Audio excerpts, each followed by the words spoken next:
Hi, everyone. I'm Rick Barron, your host, and welcome to my podcast, That's Life, I Swear. Today, we're talking about the most essential element of life, water, and what happens when it's no longer safe, or even worse, no longer available.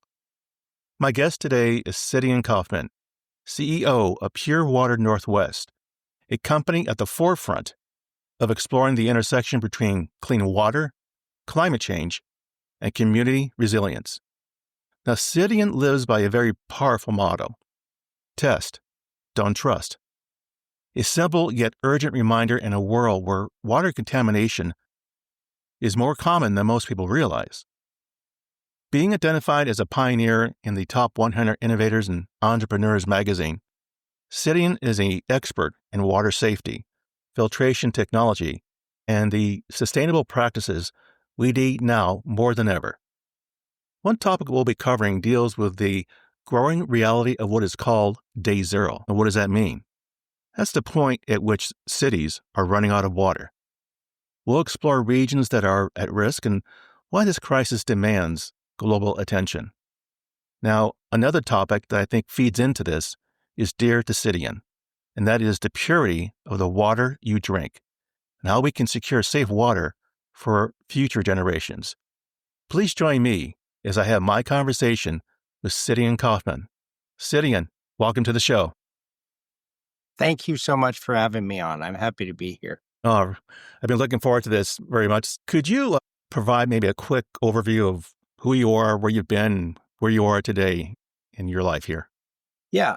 So I'm basically the owner of Pure Water Northwest, one of the owners.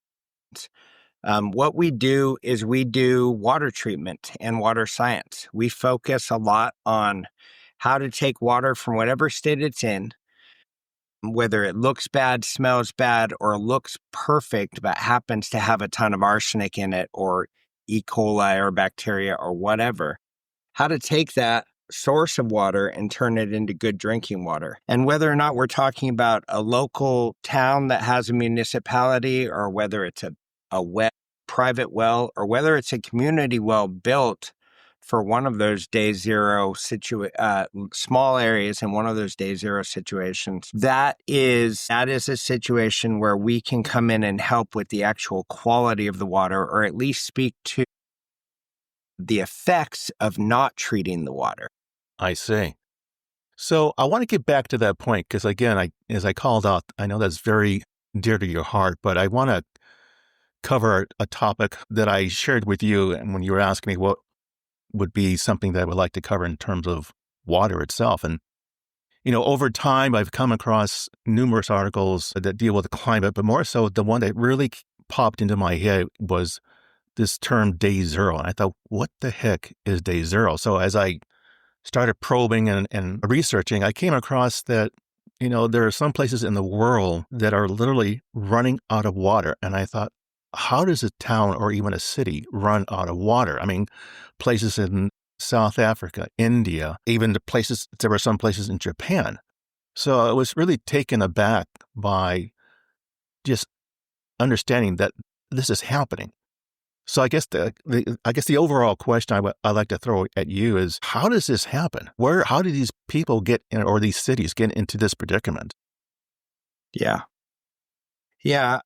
So it happens for so many reasons. Let's just talk about power first, because water needs power.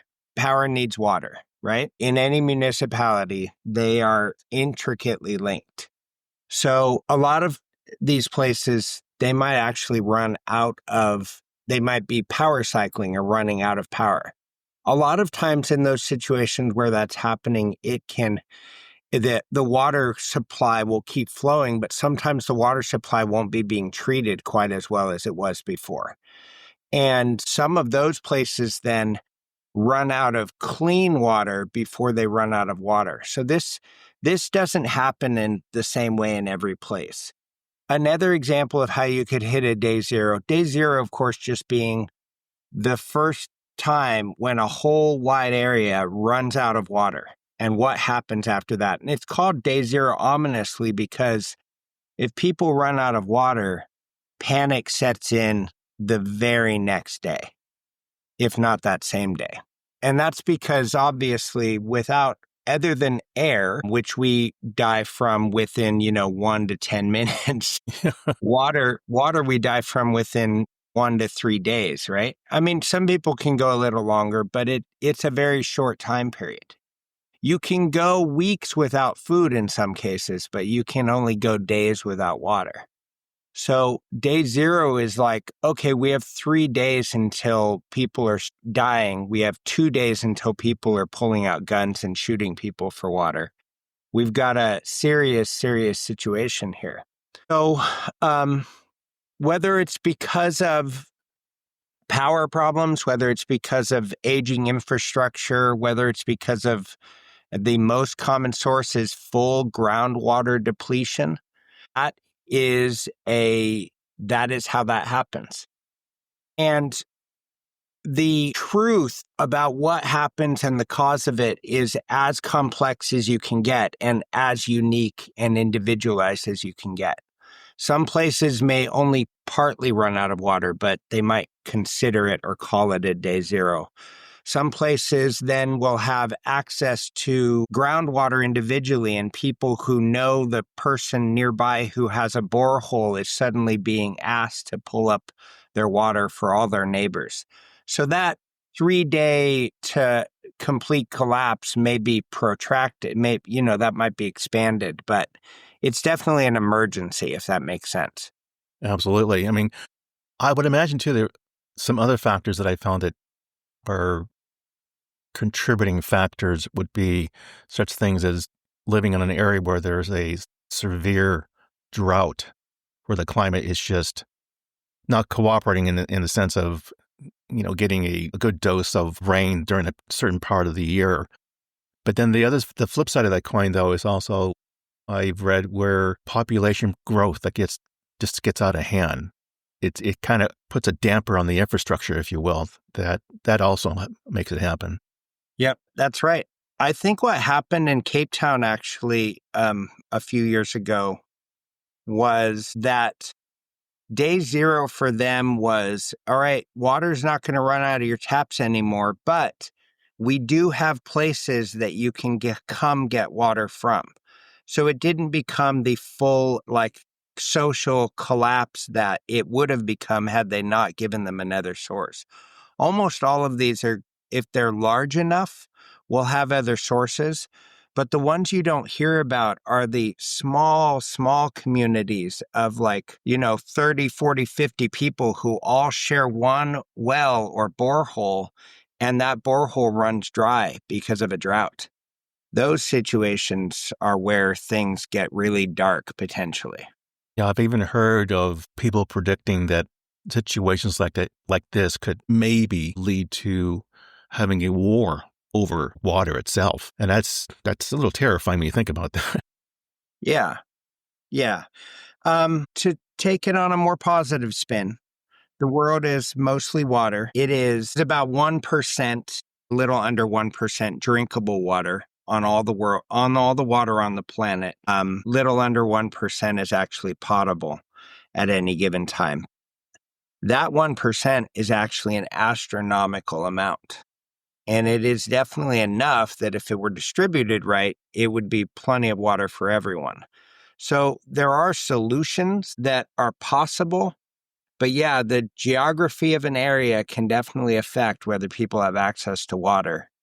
And that can dramatically affect people's lives. It can affect gender equality. It can affect the socioeconomic structure of an area. It can affect whether or not, warlords rule small areas or not. Water can have a major effect. But when you get on the scale where wars are going to happen, usually people in that size of an area, a majority of people will be able to have some access to water because of the way the planet still currently is. And that's not true everywhere, but it is true almost all the places that where we'd be talking about the size of large scale wars happening. Yeah. Now, maybe you called this out as you were describing your knowledge on this, but on the flip side of this coin, how can such situations be preventable? is there a proactive stance that people can take to say, look, we're at this point where if we don't do something within even next year, we're going to be in trouble. What do they do? Who do they go to? Any idea? Yeah. So it's different for every area. Some places don't really have infrastructure where they have people in charge they can go to.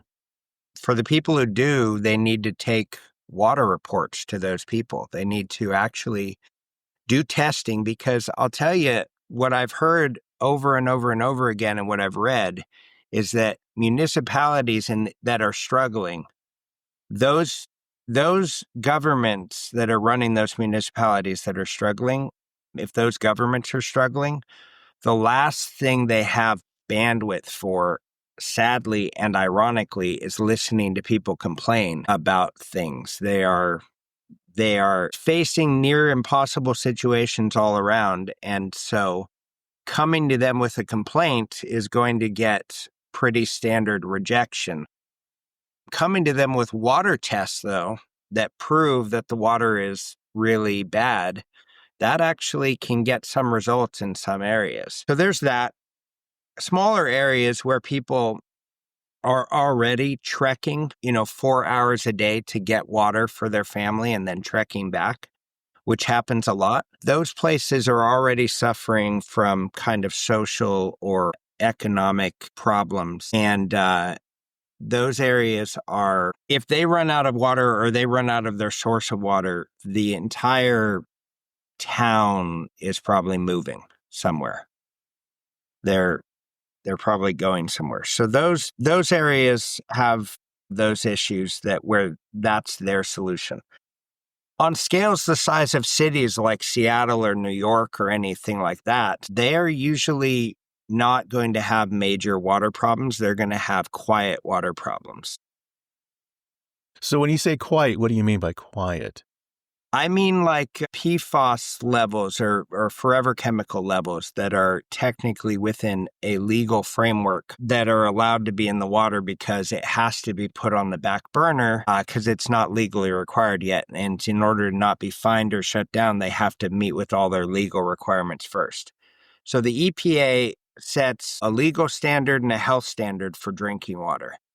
And there's only, a few hundred contaminants that they're really even talking about.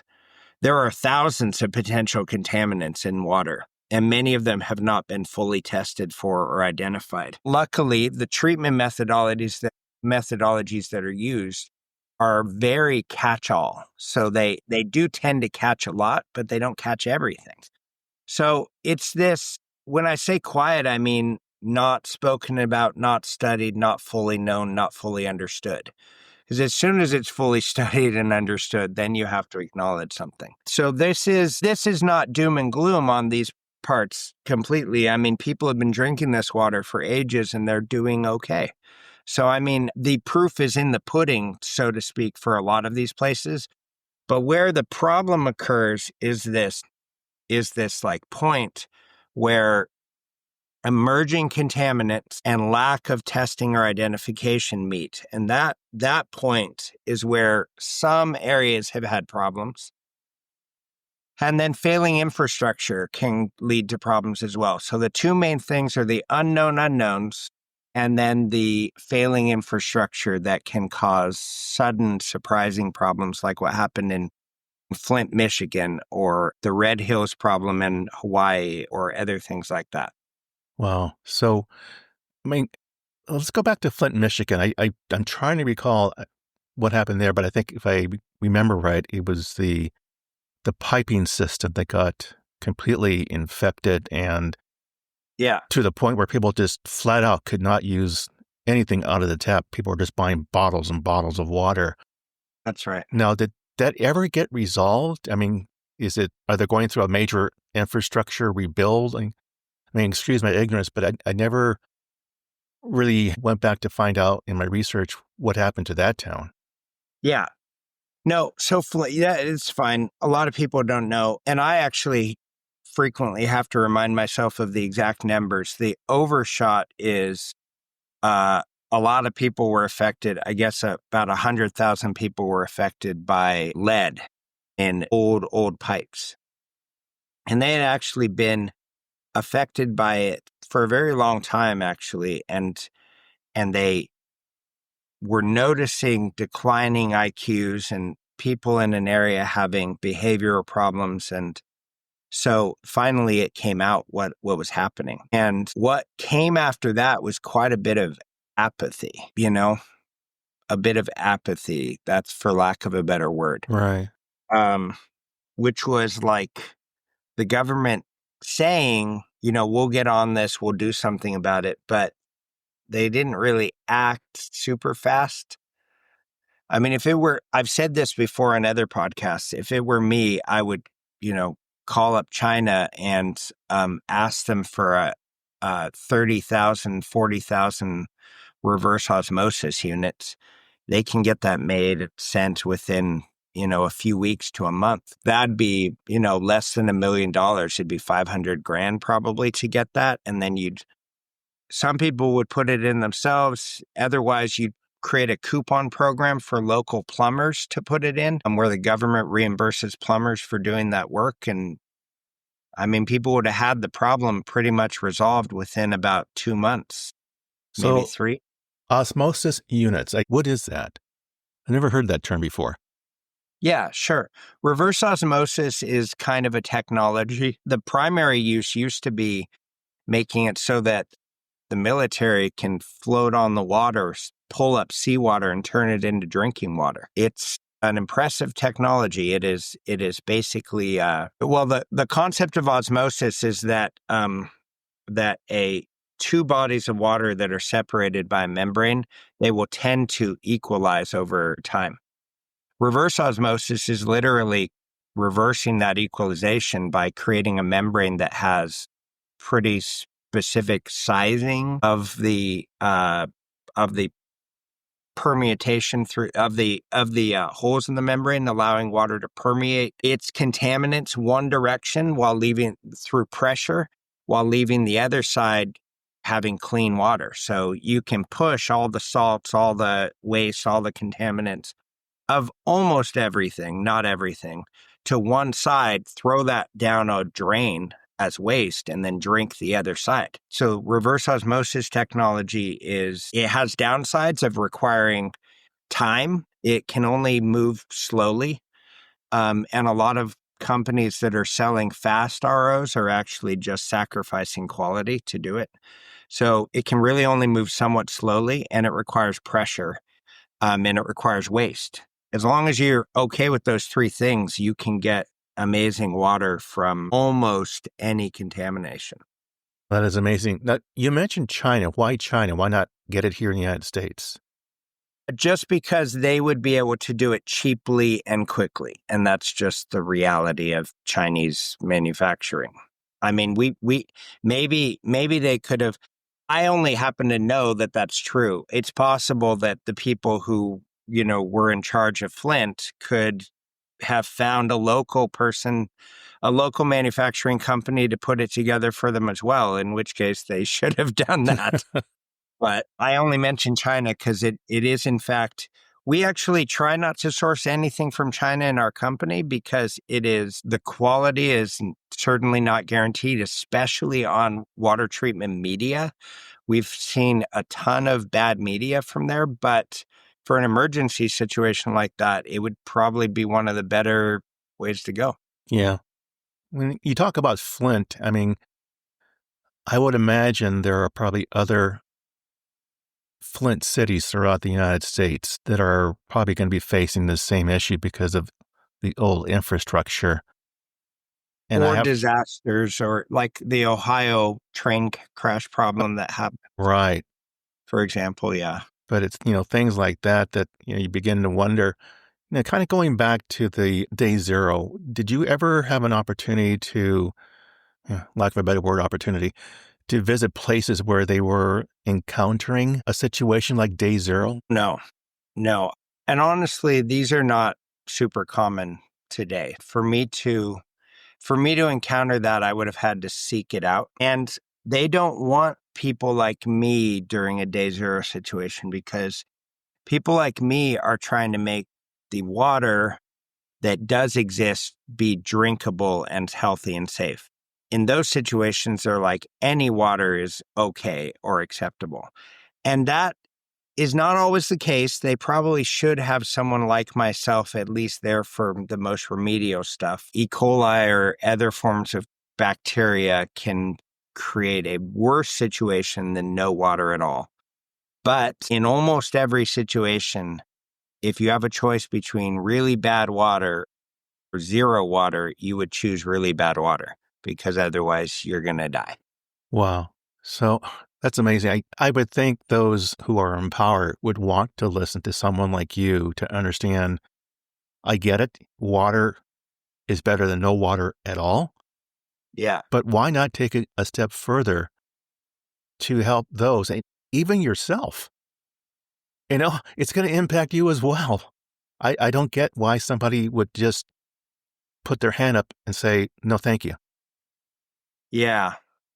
I mean, it's true, though. I've offered, if you think about it, if I come in and tell people that, you can drink this water, but it's got,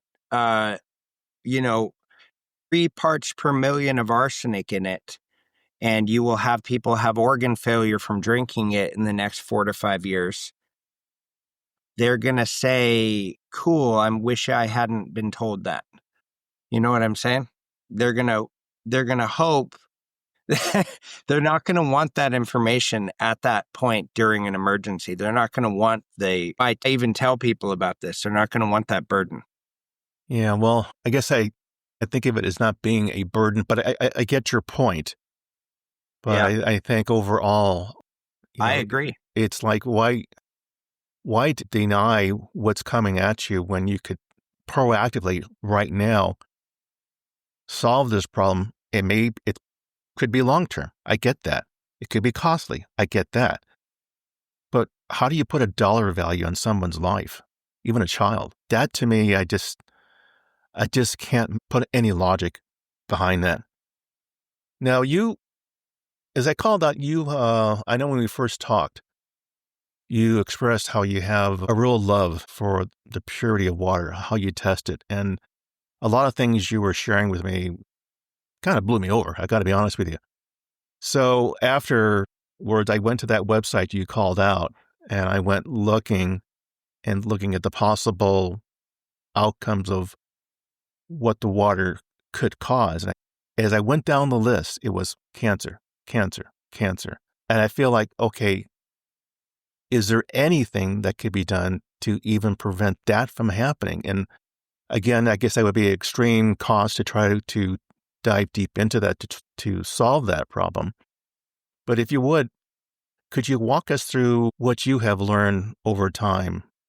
Because you have a wealth of knowledge here, Cydian, on how you test the purity of water, why it's so essential, and why people need to understand. Say what you will, but here's why it's a benefit. Here's what to look for. Yeah.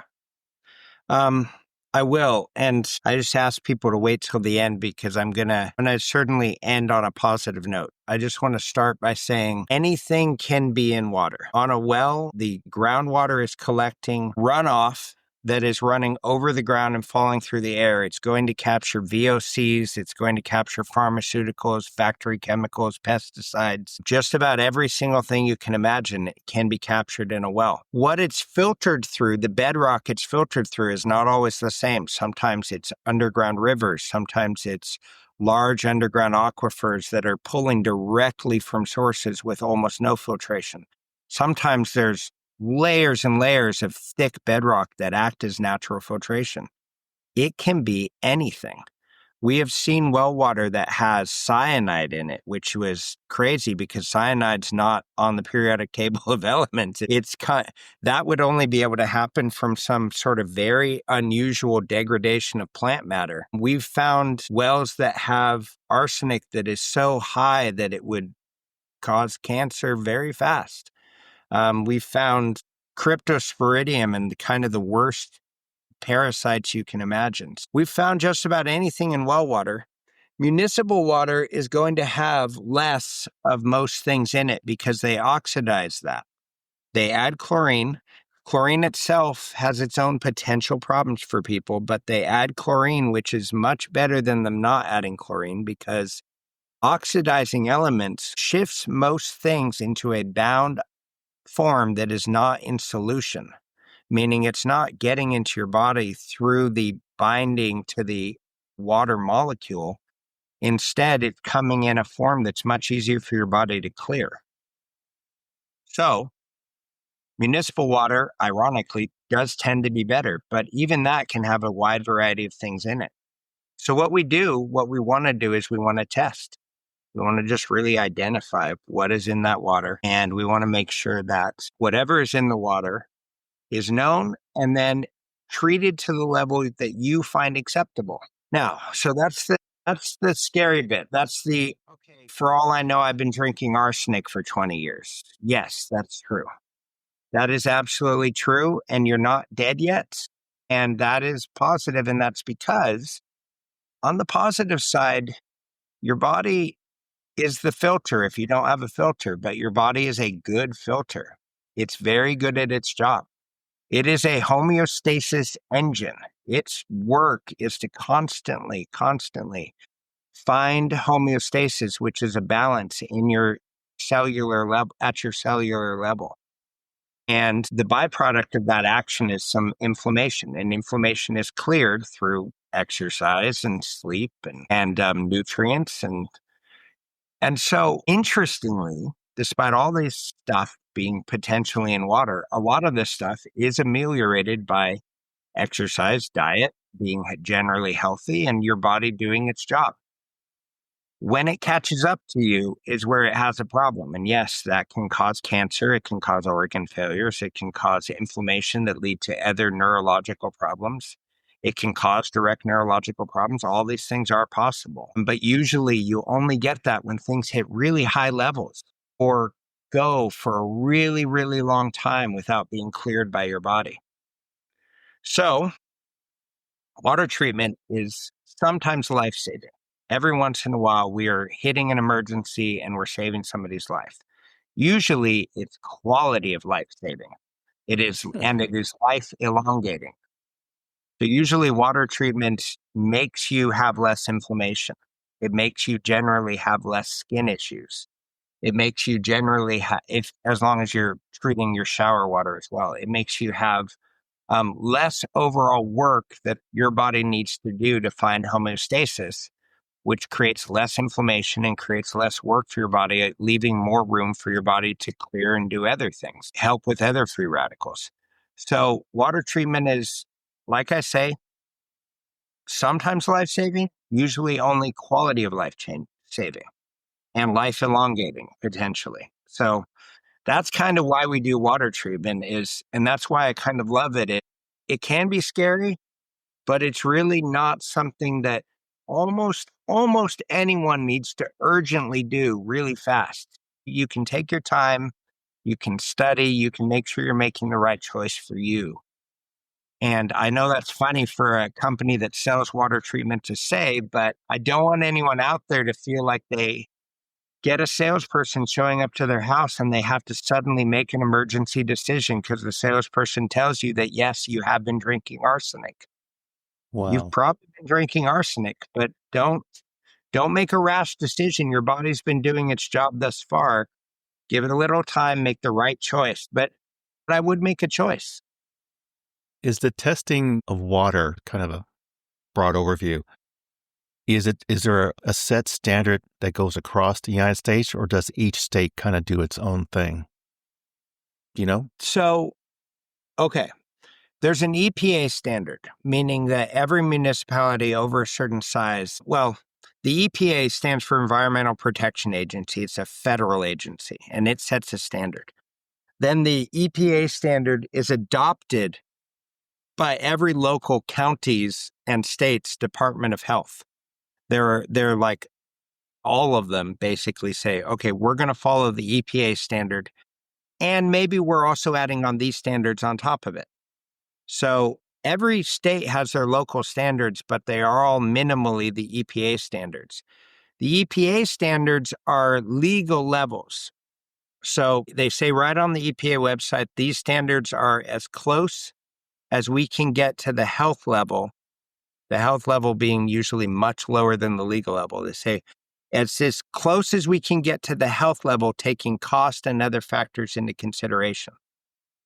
Meaning they allow a little bit of arsenic through because it would be way too costly to completely get rid of arsenic. And that's just true. The health level for arsenic 0. Every municipality, every lab that I've run into just thinks of the legal level as the health level because it is so complex for people to hold two different standards in their head.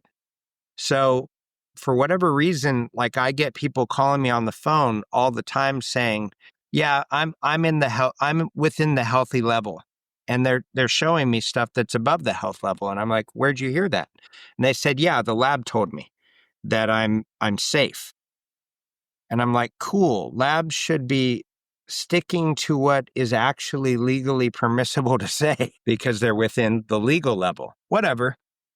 This is actually happening in 100% of the scenarios I've run into at labs. It is just what they all say and how they all talk. And so we've got a scenario where there are a lot of people who think their water is fully healthy and it is just mostly healthy. And we've already talked about why that might be okay, but we've also talked about why that might not be okay. So for some people, they might want to do more and do their own research, I guess, is what I'm saying. No, good point. Now, you talk about the testing of water on one end, but what could the household do on their end to enhance the purity of the water that they drink? Because I think it's we have to work together, so to speak. I mean, Yeah. what comes to mind if you had to tell someone, look, if you really want to try to have the best water possible, here are some recommendations. What might you say to them? Well, all this is going to cost money. So I need to find out, how deep they want to get into this. If anyone is at home and they don't have a lot of money and they're just really worried about this, a very safe way to handle this is just get an under-counter reverse osmosis. And if you have the ability to install it yourself, you can end up spending a couple $100.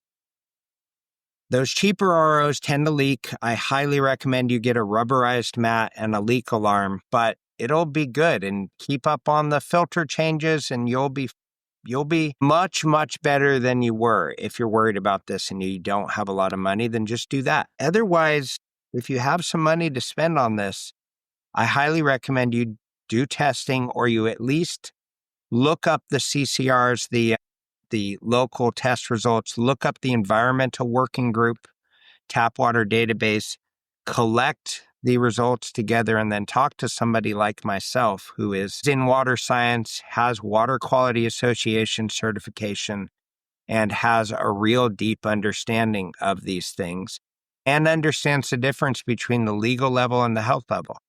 Then tell those people what you want to accomplish. Say, I want to get to the health level, or I want to get close to the health level, or whatever you want. And then that person should be able to help you get there.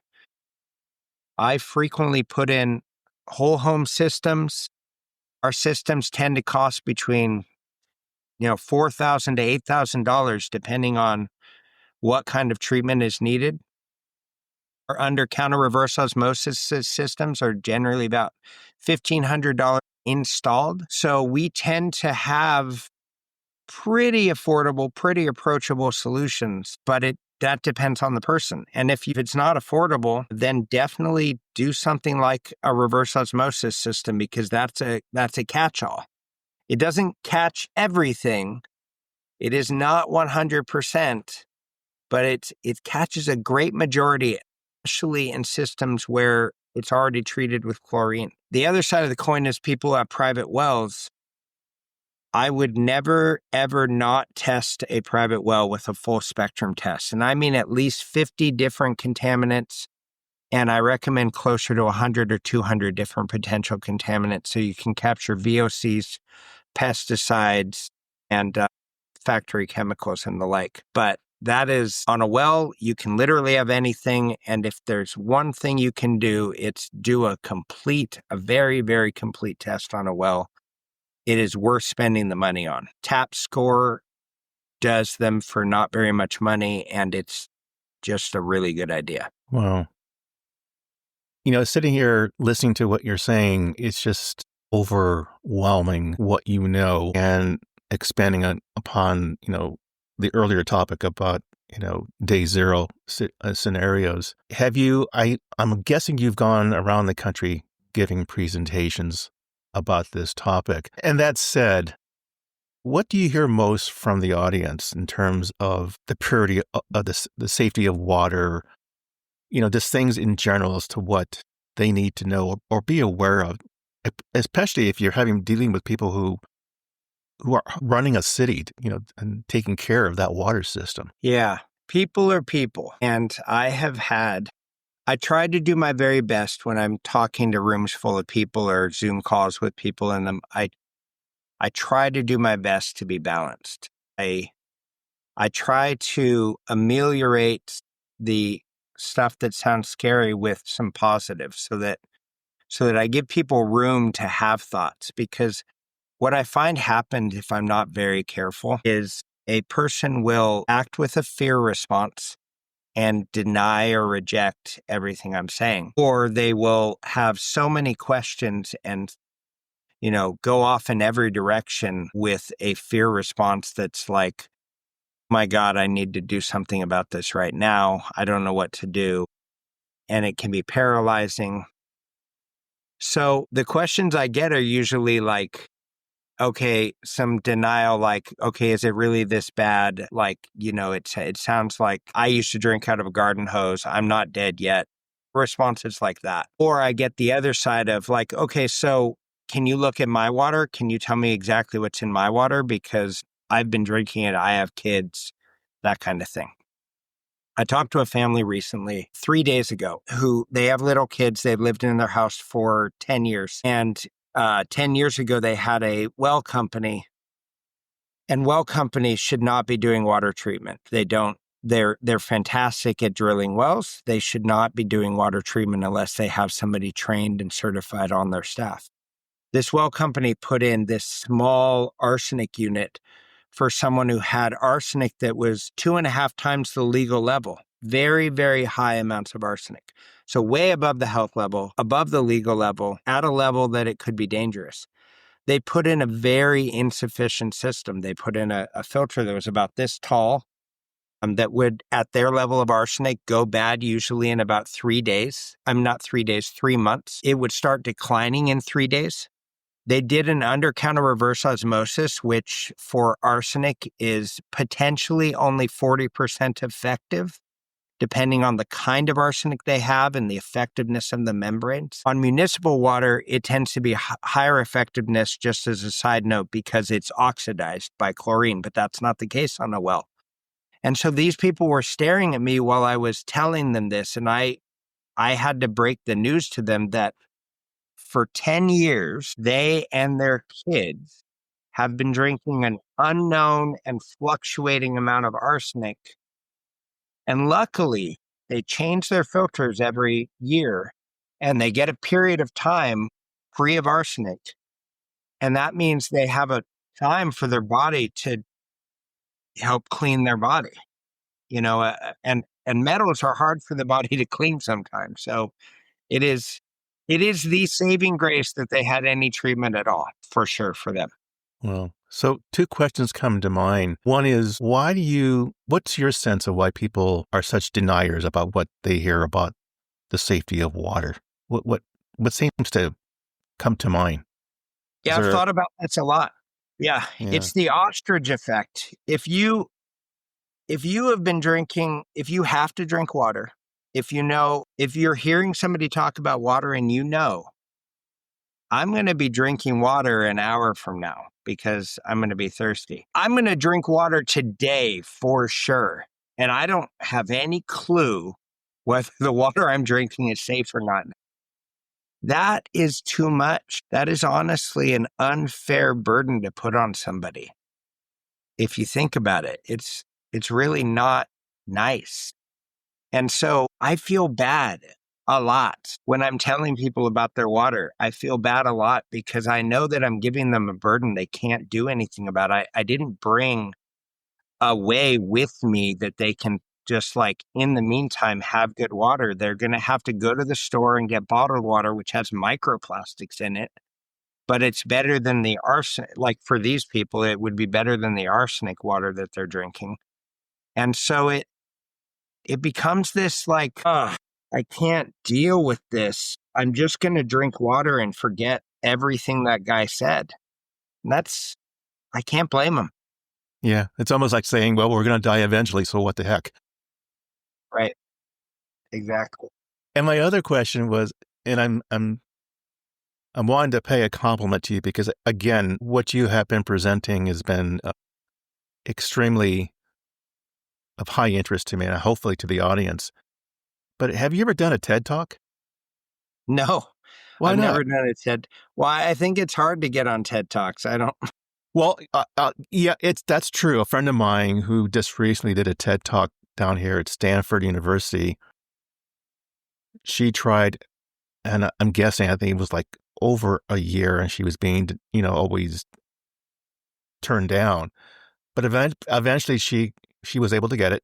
And then my wife and I went to go see her presentation. And the next day, hey, congratulations, great speech. And she said, well, I still have to wait if it's accepted by the TED Talk community. I said, seriously? So you go through all that and you still have to wait? Because there was like, I think 10 people who presented and they only picked the top 3. Wow. Yeah. So you talk about hard. Yeah. Yeah. I mean, honestly, I don't know. I don't have a lot of time for I'm very busy. Maybe that's in my future though. I mean, I definitely could fill an hour with this stuff. So I'm sure you can. I'm yeah. sure you can. You have a lot of knowledge, but I can just tell you have a real passion for this. I think that's admirable.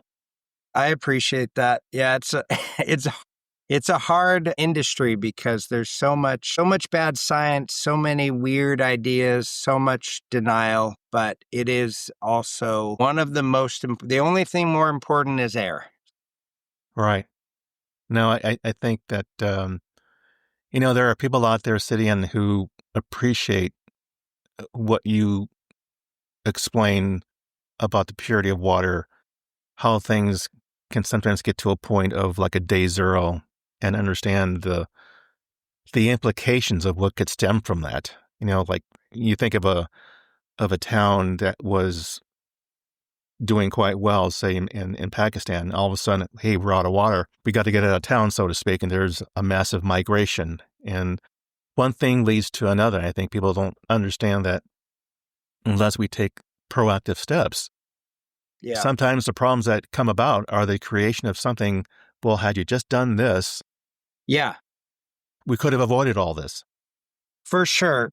There is definitely a a negative effect of that ostrich effect. You're absolutely right that a lot of things that do happen could have been prevented by properly confronting things in the first place. You're absolutely right about that.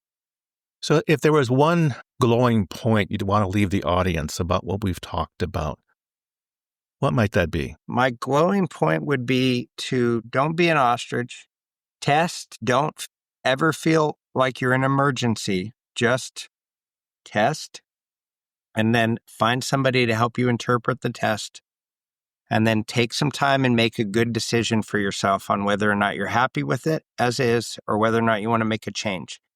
And then if you want to make a change, save up for it and make the change because water's something you're going to be drinking for such a long time. Doing this early will help you in the long run for sure. It'll help your overall inflammation. It'll help your future health and it can help with actual medical things sometimes, actual real, genuine cancer related or organ failure related things in some cases. So that can happen and you'll never guess that it was the water that was the cause. That is the thing. Test, don't guess. Test, don't assume. That's exactly what I I would leave everyone with if I was going to leave them with one thing. A good point. So I always like to end the show on something spontaneous. So I gave you a few speed round questions. So I'm going to start off with the first one. What's the best live concert you ever attended? That's fun. They Might be Giants in Seattle. Interesting. What did you like about it? I just like their energy. It's funny. My friend hates them because he thinks that they're like, all their music sounds like they're singing inside a tiny little box. And I guess he might be right about that, but I really think they're very clever and fun. That's great. What would you like to have more time to do? I want more time with my kids. I have kids. I love them. I don't have a lot of time. I mean, it's not like fully people are singing, like going to be singing Cats in the Cradle later, but it is, I do want more time. Oh, that's good. I like that thought. What was your first paying job? Burger King. Burger King. Mine was McDonald's. My second paying job, though, was a system administrator for a web development company. So I went from fast food to tech. It's funny, but yeah. Okay. What was yours? Yours was McDonald's? A McDonald's, yeah. Yeah. Yeah. Kinda, So here's a question. I mean, you brought up the fact that you have kids. If your kids wrote a book about you, what would the title be?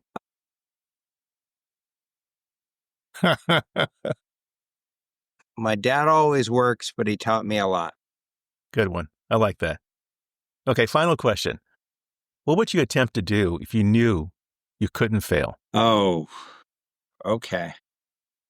If I knew I couldn't fail, I would get a more evasive, like everywhere out there communication about water with kind of an engine, like an AI interface that would help people to, for free, evaluate their water, take the steps needed to go through and figure out what's in their water, evaluate it for themselves, and come up with a treatment system for themselves. And that would be I would want it to be accessible by people who were sitting in a city or people who were in a third world country who like bicycle to an internet shop and pull this up and and help solve their problems with water. And it would also have interfaces or modalities for helping with ways to turn sources of water into food, like algae farms and things like that as well, because that is a side thing that access to water can also do. Algae farms can simultaneously clean water and create food if it's done the right way. And it's kind of it's tricky, but an AI could definitely help people figure it out. So I think if I didn't know I could fail, I would want that. I want that to be ubiquitous, accessible to anyone, and like high quality. That doesn't sound like a crazy idea. Seriously, you might want to whiteboard that. No, Yeah. give that some thought. I mean, I'm sure there are people out there that if you threw that concept, yeah, let's do some coding here. I think you might have something there. Yeah. Okay. I mean, I like what you're saying, and maybe you're right. And I truly don't know enough about AI to know that its limitations. But what I know is it can't make a mistake on this. And AI can sometimes make mistakes, Yeah. So I don't know how to make it error proof. Okay. What I'm worried about is creating this thing and having 1% of people put in a system that makes things worse.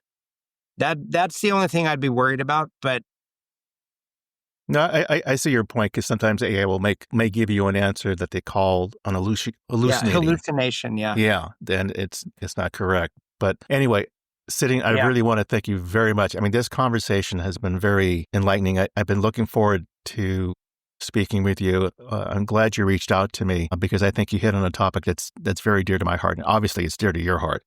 Yeah. So I want to thank you. And I also want to thank the audience for tuning in and listening to Cydian, because I think we all got a lot out of what we thought we knew about water, but I think we got more insight into what Cydian had to explain to us today. So to that end, I thank Cydian, and to the audience, we'll talk to you another time, and take care.